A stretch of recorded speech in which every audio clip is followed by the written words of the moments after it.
The station of the stars. RTI. It certainly is. It is a Friday. It is 1300 Central European Time, 12 o'clock in the UK. And this is Postcard from Poprad. We're also live on Facebook.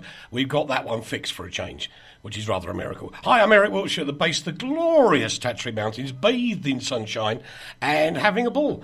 So many people, I'm going to be like a guy at a tennis thing today, looking left and right. And if you're listening on the radio, you're going to be going, what is he talking about? Well, we've got 1, 2, 3, 4, 5 live TV streams going out at the moment. And quick hello to Marina, Charlotte. Oh, hello. How are you lot? Yes. Nice to have you with us. And James Whale is there. Hello, James.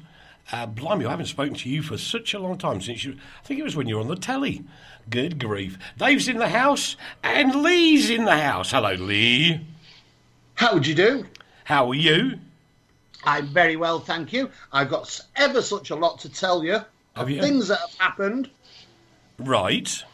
Yes. But? Well, nothing. That was my intro. I wasn't going to tell you now. I'll tell you now if you want. Go on then. Bad news, bad news. The first of my cars has gone in for its MOT. Oh. So that's failed miserably then. Not yet. Waiting for a phone call. Might have a phone call and update during the show, ladies and gentlemen, boys and girls. We'll let you know how Leigh's truck does. And then you have to be careful saying that, don't you? And I went, yes. Yes. But, and also, yes. No, I'll tell you this after. I'll tell you this one after because it's quite a serious thing, actually. Is I'll it? tell you about after the main story. Again, for those listening, not watching, people are commenting on the cap. This is an Emperor Roscoe Productions cap. Pardon me. Blimey, where did that come Very from? professional. Very professional. There. Rach, talk for a minute while I splutter. I believe that Uncle Eric may have a cold. I bother. firmly believe this to be true. And whilst he sounds dead sexy, he may choke. Don't say that, Rach. They can see him on telly now. Uh-oh, that's all right. Hey, you know what? You mentioned James Whale is in the house. Well, this is true. I'm Facebook friends with James Whale. I love James Whale and I love his posts. I do enjoy them so. He's a good man, actually. He's a good man. Thank you for noticing I'm not well, Rach. That's very kind of you. Oh, you're not well, Ducky. I'm a woman. That's what I do. All right. No, I had 1, 2, 3, 4, 5 days of air conditioning, which kind of clobbered me a bit. Which is, yes. Well, there you go. That doesn't matter. You sound clobbered. Do I? Yeah. You look clobbered in that hat. Do you like my hat? Clobbered. It's a nice hat. The reason I'm wearing it, I was going to tell you, wasn't I? The reason I was wearing it is Emperor Roscoe's in the UK at the moment, and he's doing this huge pop-up radio station, as they have become known, for a big charitable event, which is the one where you write in your will some money to go to charity. And Roscoe's over here supporting that. He's leading it. He's been all over the country. And on Sunday he said, "You got to wear that hat on the wireless, Wiltshire, because if you don't, I'll thump you." And he's like that, you know. Oh. He's a nice boy. He's a nice man. No, I'm lying, really. Hello to Richie, to Perry, to Nigel, to Marcus, all joining us on the wireless. We better get on with it. We've got some news. We've got guests in the studio. If I can cope with all this, it'll be a flaming miracle. Can I just butt in? You always do. Yeah, no, I just wanted to add to the Emperor Roscoe thing, because Emperor Roscoe is a personal friend of both of ours. He's a charming, charming man. If you go to the ConsumerWatchFoundation.com, you can read all about the charity. Hey, get it in! That's not bad. 3 minutes this week. That's not bad. Not bad. Not bad at all. I'm going to bow to the superior knowledge of my co-presenters on the first story. That was very shameless, wasn't it, Dave? A gentleman who... I should know, but I don't. And I'm sure because he's of the raconteur side of the business, we'll hand it over to Leigh. Yes. But he's gone. Well, don't ask me. I don't know who he is either. I've never heard of the man. Leigh, who is this chap? Neither have I. He's put his buttons in the wrong places. Uncle Lee's trying to plug things in. You can hear it clickety-clack, clickety-clack. He's frantic. Clickety-clack, clickety-clack, clickety-clack. It's like listening to a railway train. Anyway, beep bop. Oh, he's gone now, Rachel, together. Vincent Kosiel, a Polish refugee. He's passed away, which is rather sad. And he died at the age of 88. He was a refugee born in 1939, escaped the nasty people, and to earn a few bob, he sold vacuum cleaners in Wandsworth in London. What a good guy. What an absolutely good guy. I applaud people like that. It's a wonderful thing to do. I can definitely hand over to you now, Rach, Sir Peter Hall. Sir Peter Hall, 86 years old. And it says here that he was a crusading titan of post-war British theatre, and that is very true. He founded the Royal Shakespeare Company in 1960, and the Royal Shakespeare Company is world famous. And actors are killing themselves. Well, not killing themselves because that would be redundant, but they are falling all over each other to perform with the Royal Shakespeare Company. Yes. He went on to oversee the National Theatre on the South Bank, and then he did all these marvellous, wonderful things in between that. And then in the 50s, he did a bunch of stuff and met a lovely young actress by the name of Judi Dench, who we all know now as Dame Judi Dench. Not Dame Judy. Gosh. Yes, and he rose to great things and did wonderful, brilliant theatrical things, and now he's passed away, which is quite really, sad, really sad. Because isn't it? Yeah. So Sir Peter Hall. I mean, goodness me. What a guy. Peter Hall, the start of it all. He's back again. Look out. He's just stumbled in the door again. But anyway, before we carry on, Rach, got to do a couple of messages. Hello, Andrea. Hello to Larry London. He's the man that does that jingle that goes RTI, and I can't do it anywhere near as nice as him. Larry. Larry, hello, mate. It says, sounding great as always, your old buddy, Larry London. Tommy Rivers has also joined us. That's a different Tommy Rivers to our other Tommy Rivers. That's Tommy Rivers in Ireland, who will be joining us on the new schedule later this month. We move along. This is really sad, actually, because one of the guys that I did have to play, and I'm not a terribly country-orientated person, but when I worked at Country Music Radio, good old Don Williams, he was the man with the big hat. Always had that big... Yes. Always. He was a bit bland. What? He was a bit bland. Excuse me? He was a bit bland. Do you want to kill him, or shall I, Rach? Well, I'm going to stay out of it, actually, but I believe there's about to be a row. I think so I'm just going to sit here and listen. Why? He was bland. He was all right. He was Mr. Average. He did some nice songs. That's it. He wasn't he was no Elvis Presley. He wasn't Willie Nelson. He wasn't Johnny Cash. He was a very nice man. He was Don the Gentleman Williams. Yes, a nice gentleman. He wasn't anything that was going to didn't set the world on fire. He didn't change the face of country music. He just did things like... He sold millions. And if Leigh Williams is listening, don't cringe, Leigh. Calm, breathe in, steady, chaps. Calm down. He just did so... I can imagine other people... 17 number one hits, says Larry. Larry London straight in there with the information. Thank you, Larry. So's Daniel O'Donnell. What about Daniel O'Donnell? Is he some kind of musical god? He's had hundreds of number ones. He's bland. You can send all your hate mail to leebanks@mycarsdon'twork.com. Yeah, exactly. Martin Duke Ward says, how do you all do? I think he was trying to be very countrified at that point. But no. Do you know what, Rach? Will you excuse me for a minute? Absolutely. Thank you. I've just turned Leigh off to say that Don Williams was one of the greatest country music artists in the world, and nobody can hear him ranting right now because I've got the fader. Ha, ha, ha. Now he's back. It's like being God, isn't it? Yeah, oh, absolutely. I love being God. Frank Vincent from The Sopranos and The Goodfellows. The actor has died at 78. We'll let Leigh ramble on. Oh, this was sad. It is, isn't it? Frank Vincent, he was one of the godfathers at acting within the roles of gangsters. He didn't really play any other things other than gangsters. And he was... He didn't. No, he was gorgeous. Absolutely gorgeous. Yeah. And he was in The Sopranos, he was in Raging Bull, he was in Goodfellas and Casino. Now, there's an interesting man.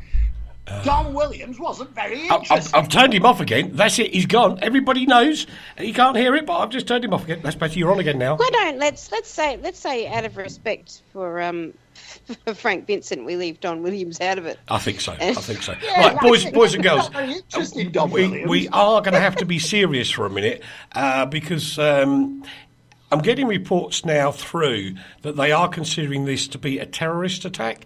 There was an explosion this morning on a tube train at Parsons Green, which is the district line in London, which is over in southwest London. It was in a carrier bag. I'm not going to say the name of the company, although everybody's telling me that's rather silly. And the bomb squad and the armed police were sent over there. There was an awful lot of panic going on. Fire crews and paramedics were rushed there as well. There has been some, not life-threatening injuries, but certainly some injuries. And go on, Leigh. Sorry, just update it. You're right. Yeah, it's now been actually confirmed by Scotland Yard Yes. that it's being treated as a terrorism attack. Yes. They also did fear. I don't think that fear has come to anything, that there was going to be another bomb on the train, and 20 people have been injured. It would appear that the bomb actually malfunctioned. That's right. It burst into flames rather than explode, which was lucky. Yeah, Has to be said. It is very lucky. Good on you, London, wherever you're watching, because that is kind of, I suppose, poetic justice, really, isn't it? Do you know what's interesting about this to me? And that probably sounds a bit strange, but I heard about this when I got home from the office. Turned on the evening news, and it was the first story because it had just taken place, just like 20 minutes before, and my brain immediately went to terrorism. Yeah, I know. Remember those innocent, wonderful halcyon days when your brain didn't go there, and how we wished that wasn't. You remember those days when you thought, "Oh no, something's gone wrong with the train," or yes, you didn't think terror. It wasn't the very first thing that came to you, and the very next thing that came to me was, it's not going to stop me coming to see you in December. Oh, goody. I'm not scared of you. I'm coming to do what I want. Can we just say, though, on this same subject, there is a radio presenter in Manchester called Alan Bezic. Yes. And he's been decrying airports for how they're infringing on his civil liberties. Well, tell him to get lost. We flew into Birmingham yesterday. And yes, it's a bit of a cattle market. You have to walk up and down in lines. Your bags are checked thoroughly and everything. But Alan, the reason that that's happening is because the real threat to your civil liberty is terrorism. Mm-hmm. Exactly. Our London correspondent's there straight away, Dave, who's actually in central London. There's 18 people been taken to hospital, mostly with burns. The government's going to actually hold the COBRA meeting, that's the emergency committee meeting, in 45 minutes' time in central London. And Sadiq Khan, who's the mayor of London, has appealed for calm, because that's the most important thing. If you stay calm, these evil people will not intimidate or terrorise you. If you show calm right now, that's the worst thing that can happen to these guys, because they don't like it. And what I would say is, if you are in central London, just plan your journey home Take a bit of advice. Don't go looking at the place where the problems are. Go round it and let the emergency services do their job. And thank you to the emergency services for being such great guys. You just got to keep... Dave's absolutely right. Keep calm and carry on. So many more to say hello to quickly. Ian, who's in Luton. Henker, I know, is in Bratislava. David, Julie, Tom Hardy's there. Pete Hall. Hardy? Hello, Wendy Mills from Shillington. I think she's in Shillington still. But hi, Wendy. Good to have you all with us today. That's fantastic. Now I'm going to get upset by... Well, they're all going to shout at me. Boys and girls, I'm going to get shouted at. Because we all feel sorry for the people that have suffered at the hands of armour, or the winds of armour, or the whatever else you want to call it. And there are some British territories out in the Caribbean area which have been absolutely devastated. And I feel for those people, I really do. I'm so proud that the British Army's out there helping them, etc., etc. But there's a bit of a problem because people are going, oh, the government hasn't done enough to do this, the government hasn't done enough to do that. Now, whilst I agree with that, can I just sort of pose something here, please, if you don't mind? Because this group of countries, as lovely as they are, do they ever put anything into the British Exchequer? Now, I'm thinking probably not. So rather than just throw money at them, why don't you give them an interest-free loan so they can pay it back later? Well, I can see the point, but there are a lot of very, very rich English people who live out there who paid fortunes into the English coffers. Right. And still do because of their companies over in this country. The story itself is a bit churlish in a way, but I understand why it's been presented, and that's the fact that there is a pot of £13 billion aid for use in British territories. Yeah. And what's actually been said is that these territories are too wealthy to qualify. Yeah.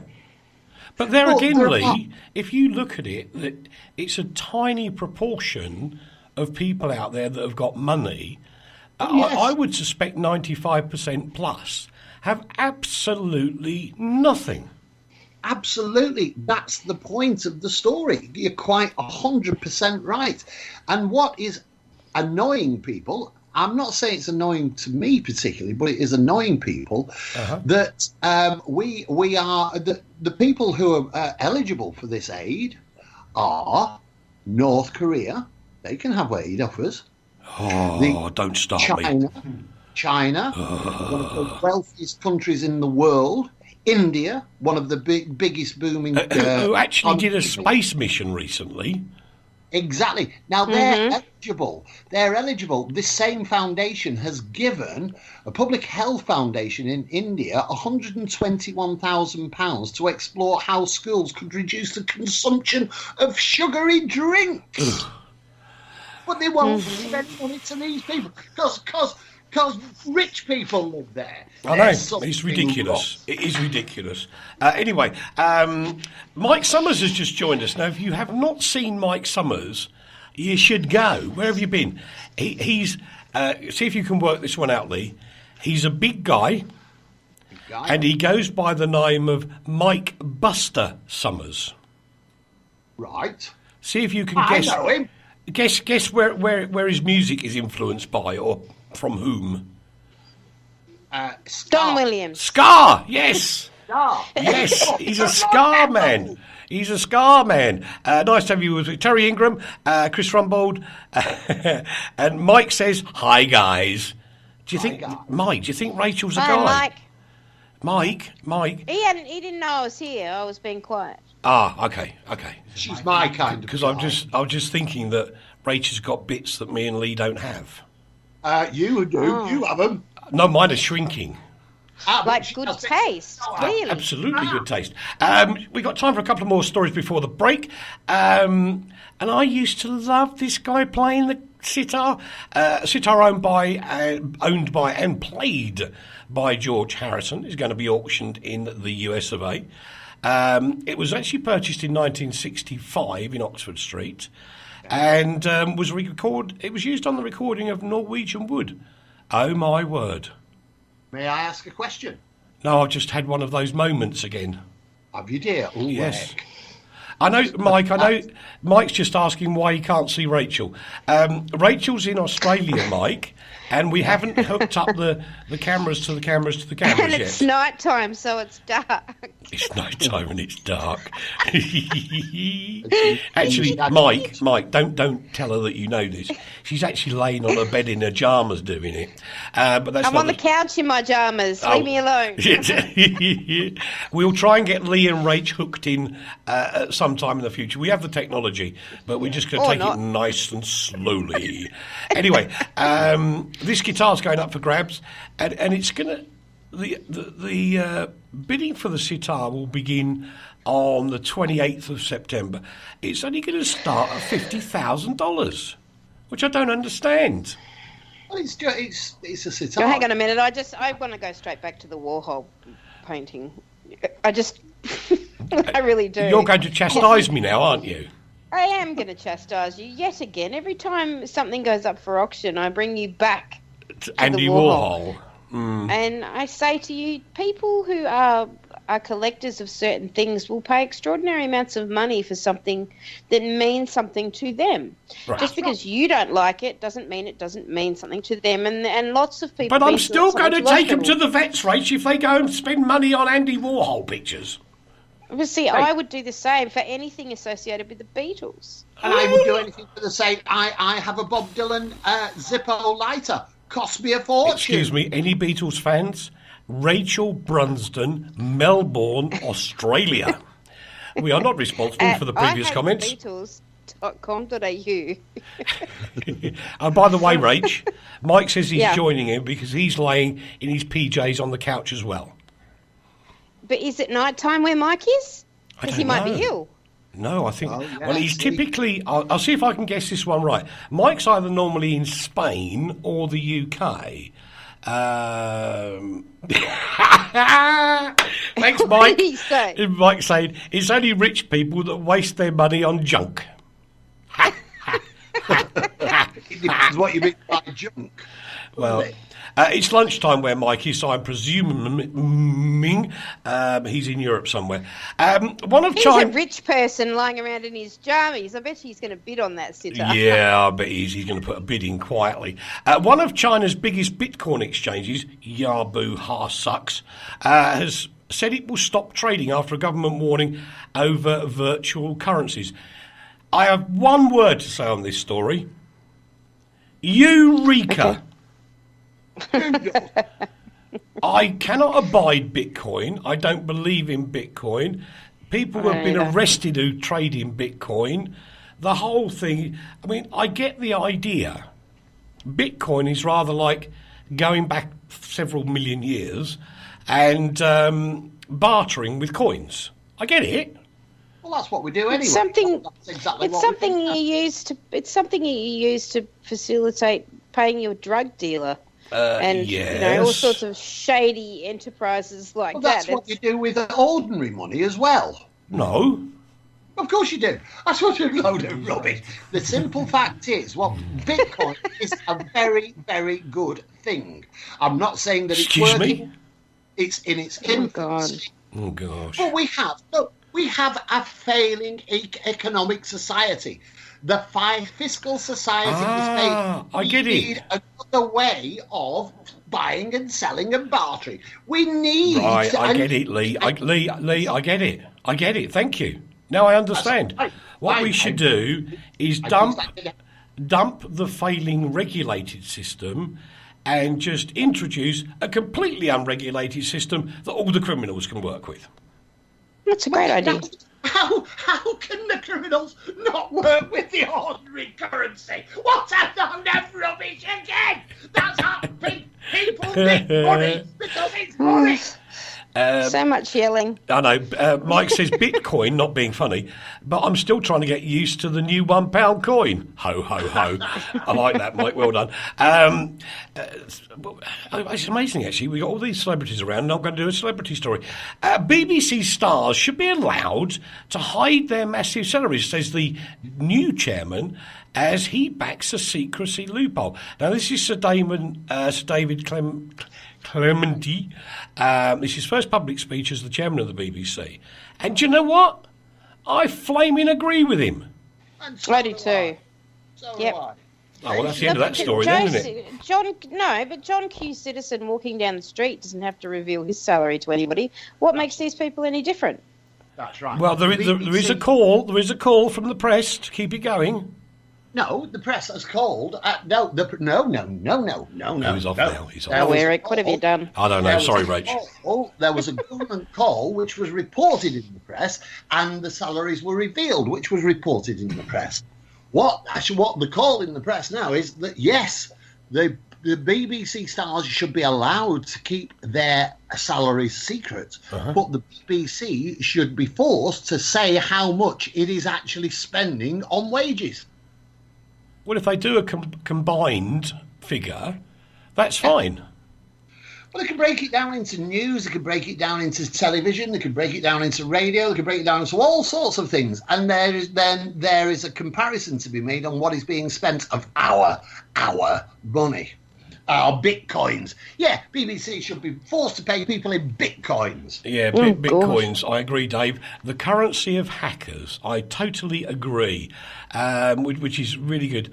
Yeah, I agree, Mike. Whose business is it what anyone earns anyway? I agree. That's exactly right. I agree. You're dead right there, mate. Shall we scrap that story? Most of us are just too embarrassed and horrified by how little we get paid to actually tell anybody out. Absolutely. And then the second thing is they try and tie celebrities, actors and things like that to politicians' pay. And it's completely different.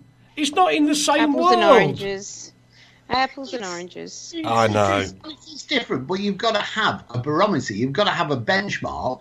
And the benchmark, which is generally used in these kinds of things, is that the Prime Minister earns about £150,000 a year. Yep. It's a benchmark. It's somewhere to look at and say, this star earns 10 million. A footballer earns in a week what the Prime Minister earns in a year. That's a comparison. It's to give people what things are about. That's the only reason. That's right.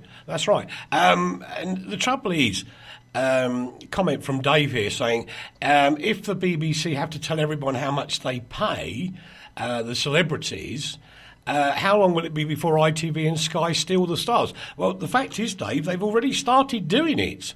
Because the Good News programme that used to be on BBC Three is now on Sky One. They're already stealing them. And look at what happened to good old Jezza, who nicked him. Well, yeah, exactly.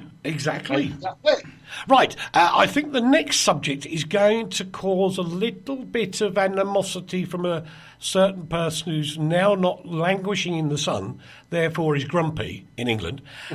So we'll take a quick commercial break. Don't go away, boys and girls. Faster than you can drink that cup of tea or make a milkshake. Really, it is. Tell you what, it's so quick. From the heart of Europe to the world, this is RTI. This is an appeal that I simply wish I didn't have to make. In this day and age, how is it possible that 1,400 children will die today from dirty water?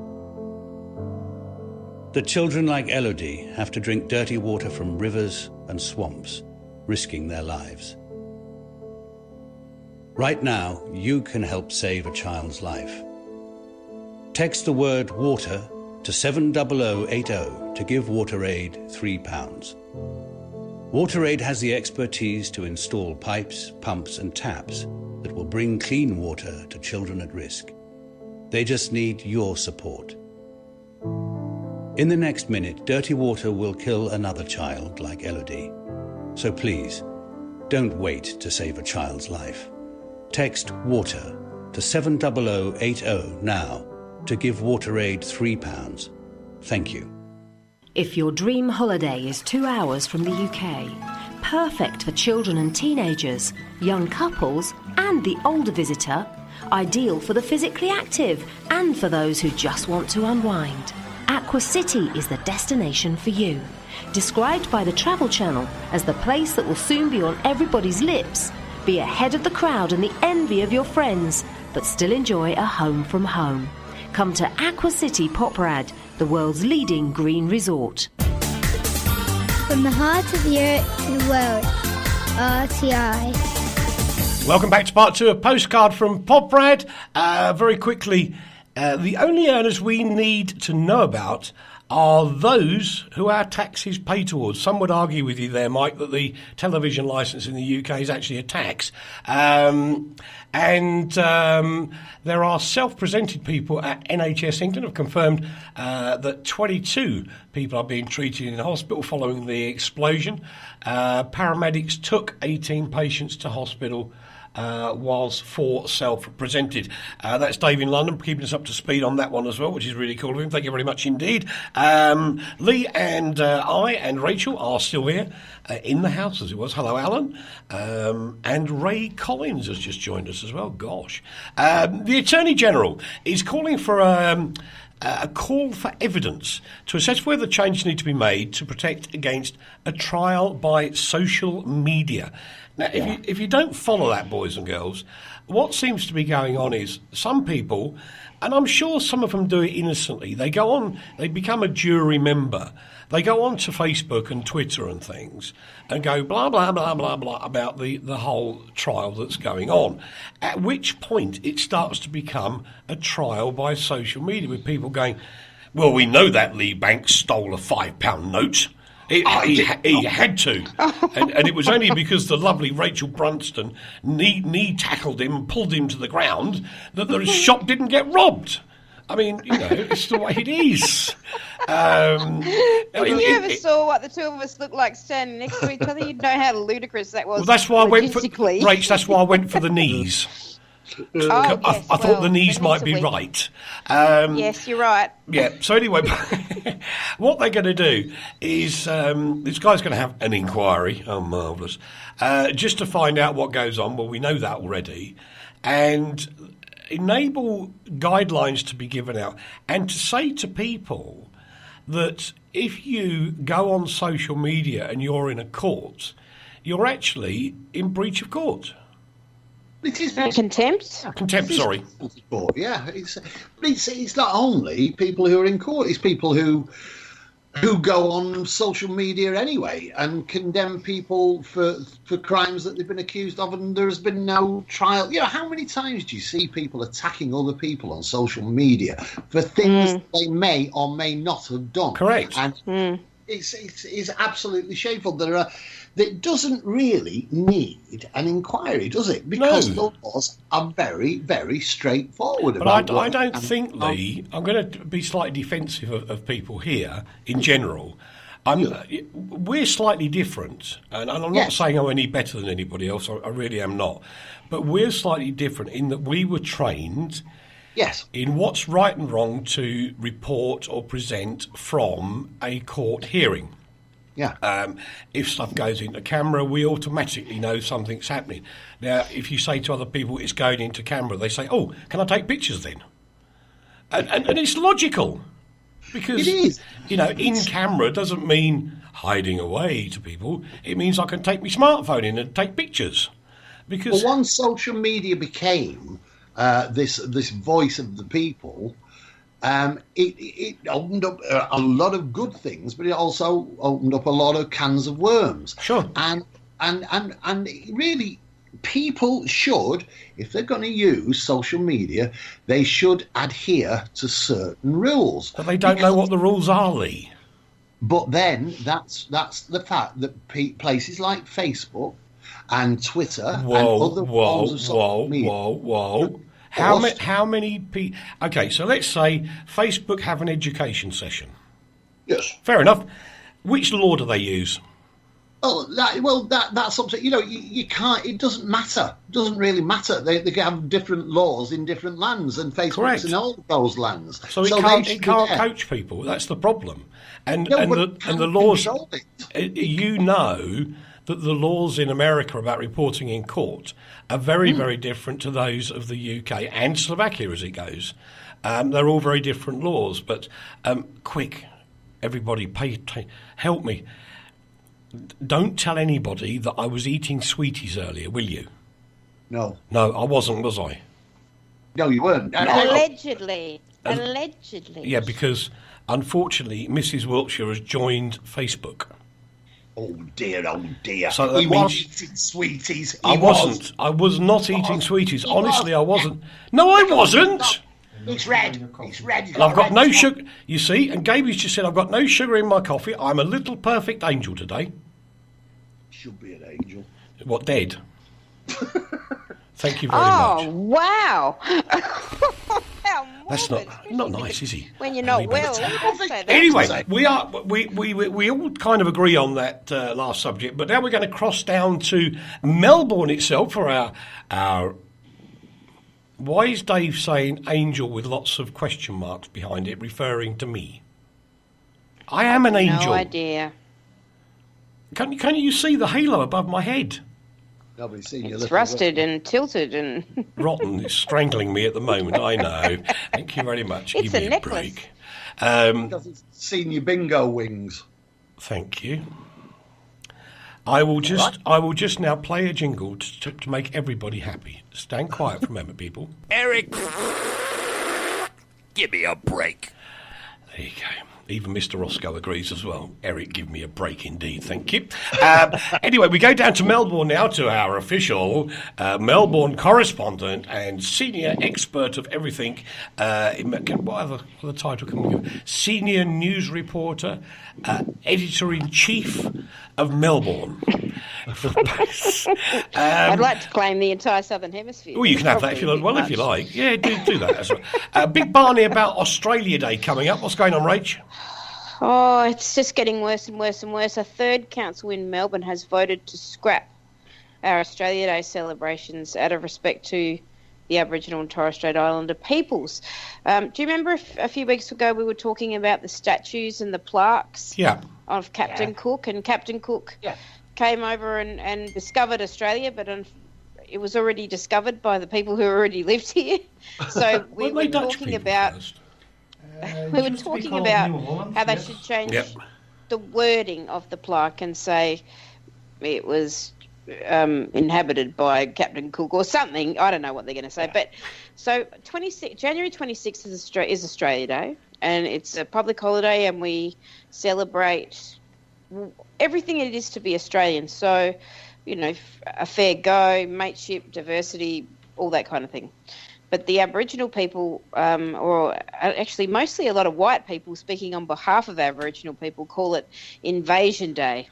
No. So refuse to celebrate it. And now a third council in Melbourne has scrapped all their Australia Day plans. But the interesting thing about this is we've had many Aboriginal leaders come forward and say, excuse me, you can't do that. You can't take away Australia Day. We're all Australians, whether we're Indigenous or non-Indigenous, and what you're doing is creating a void between the two. What you're doing is being divisive. You're being very you're creating segregation. And not inclusive, exactly. Yeah.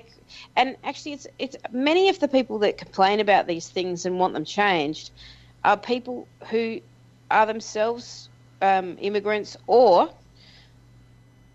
generations of immigrants, however far back, but they're mostly white people who have never ever spent any time in Aboriginal communities, never lived in places like Darwin, never spent any time in Aboriginal communities where many Aboriginal people agree that it is Invasion Day, but they know that we're trying to do this reconciliation rather than divide this nation again, and this is not helping. But I tell you what that confuses me, especially with Australia Day, and it is one of the funny things. It's a phenomenon of Australia Day.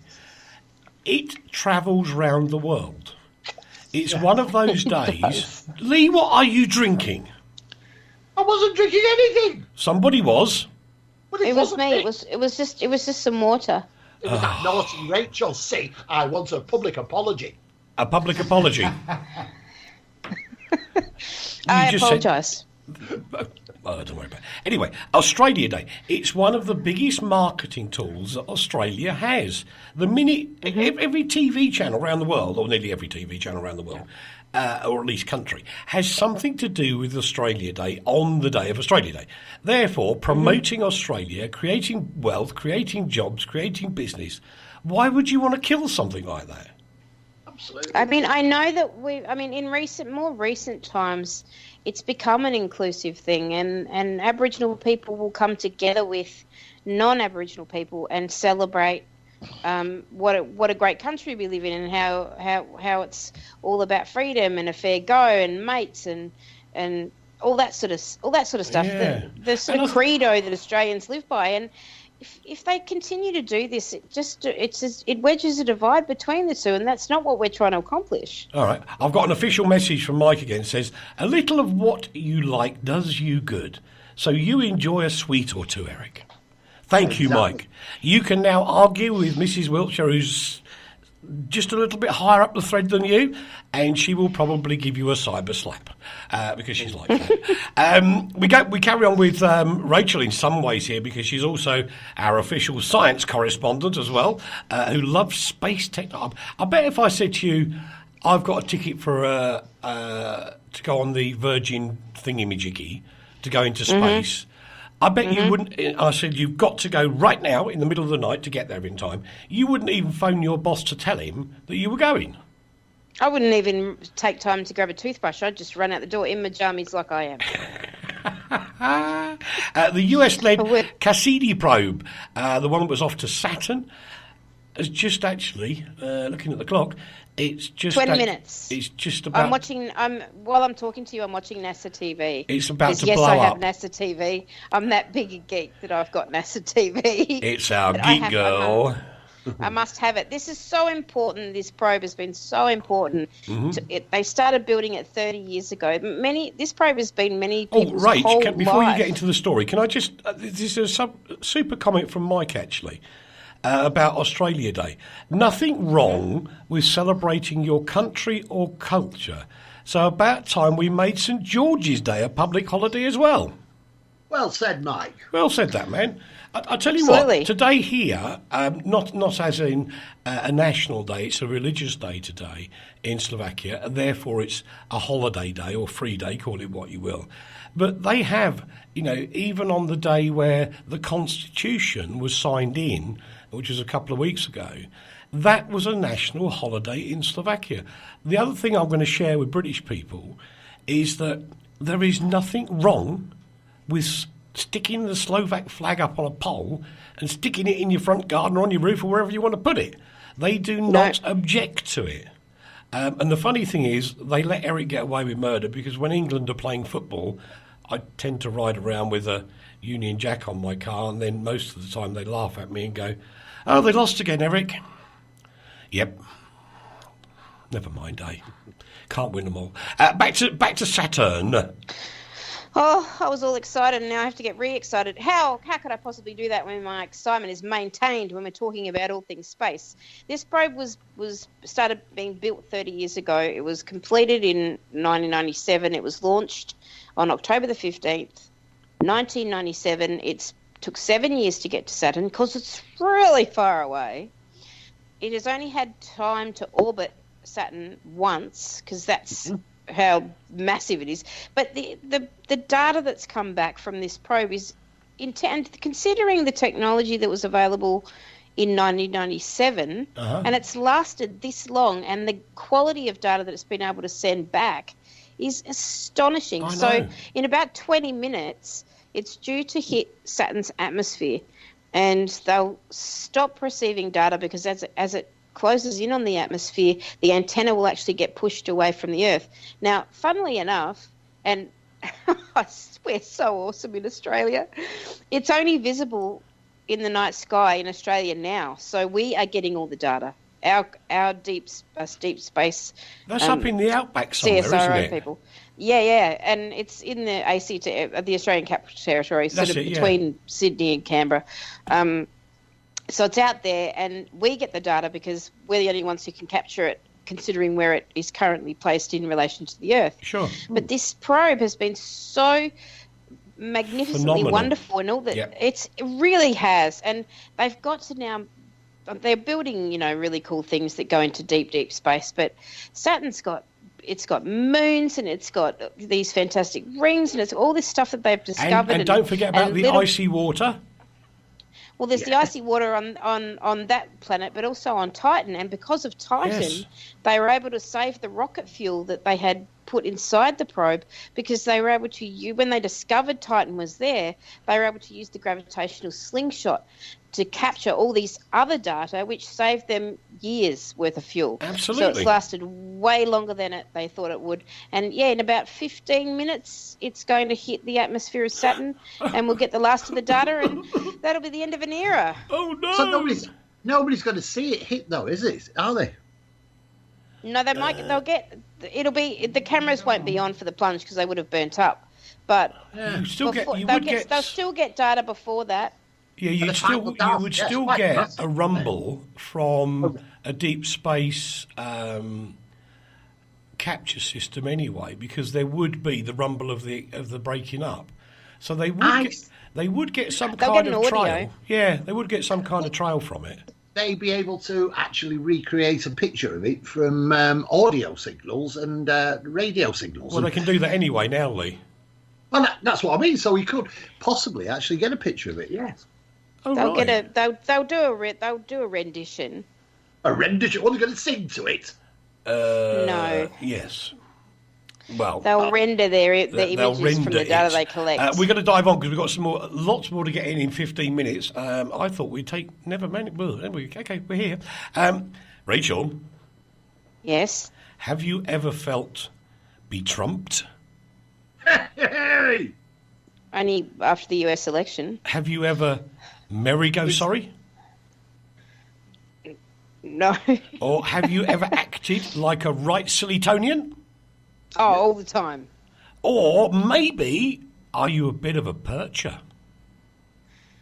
I'm always on the couch. Does that count?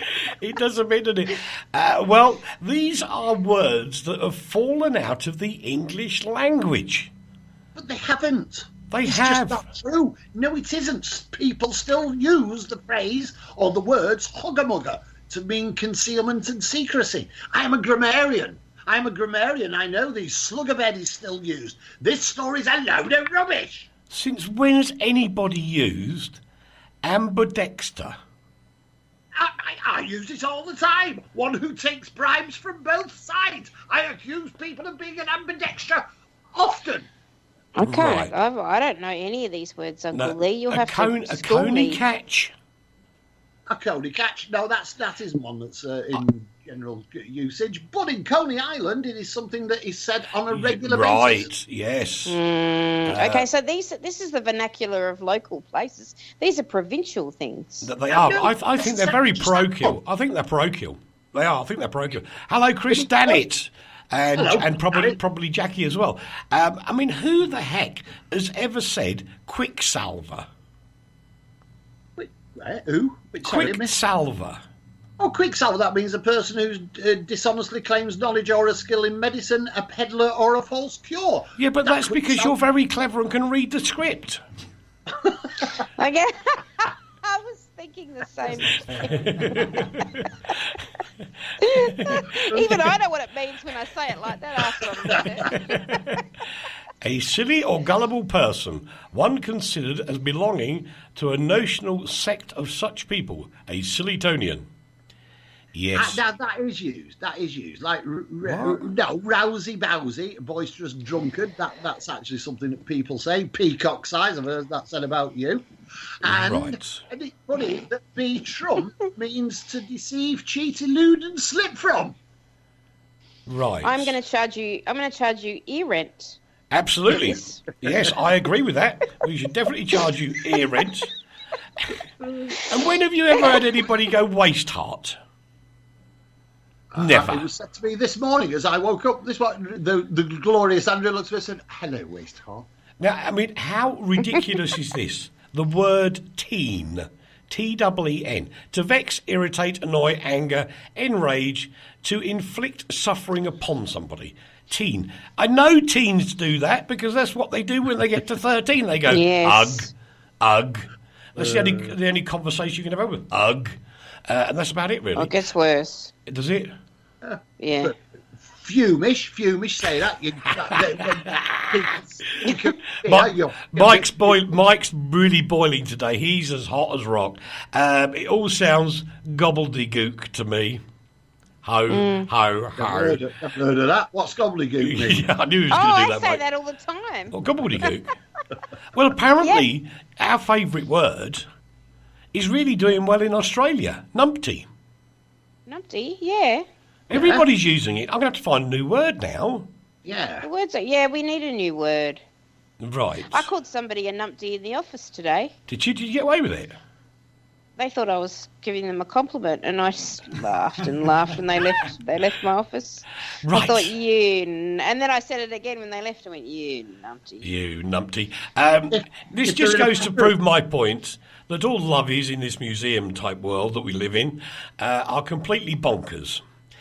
There is what is known as a fatberg in London at the moment. Right. It's 130 tons of oil, fat, nappies and wet wipes discovered in the Whitechapel area of London. That's right. Now, it is so solid, this thing, that they are going to have to use high-pressure jet things to loosen it up, to get it out of the Victorian pipes. And then, after all that, the Museum of London says, we want it. But they don't want it all. They only want about 250 metres of it. Yeah, but who would want oil, fat, nappies? Can you imagine the smell of this? What? 250 metres of sewer goo is a lot. I don't know, serve a bit of chilli sauce. Scrumptious. Can I teach you a Slovak word? Cool. Sure. Smuglish. Smugglish. Oh. That's smelly. Who? Smelly. And I think it's befitting for this story. Who in their right minds will want 250 centimetres of this abhorrent rubbish? What do you say? Well, it's something that happened in the Victorian sewers of Britain. Right. And I have no idea. I'm trying to make an argument here, but you're quite right. It's a waste of time, isn't it, really? Come on. It's a slow news day. It's a slow news day for the curator. I think you could be right. Reaching for something. Right. Oh, no, that was so bad, Rach. That was really bad. It went straight over Leigh's head. He didn't get it at all. We go back to Australia because Rebel Wilson, the Australian actress, has won has she or hasn't she won? Because there's going to be an appeal, I can feel it. Has won a record-breaking damages payment from a rather large magazine, which is part of Bauer Media, and it comes to somewhere around $4.6 million US or 2.7 million pounds, because they had a barney about her age and her real name, and stuff was made up, and there was a series of articles that came out in a couple of magazines, all owned by Bauer, saying that she had lied about who she was and how old she was, and et cetera, et cetera. This happened a couple of times in various Bauer publications. Right. Bauer are known to create those things that you see at the supermarket that are right by the checkout. So if you're really bored and you're waiting for the man in front of you with 5,000 oranges, you'll sort of flick through it and read it, but it's basically a rag.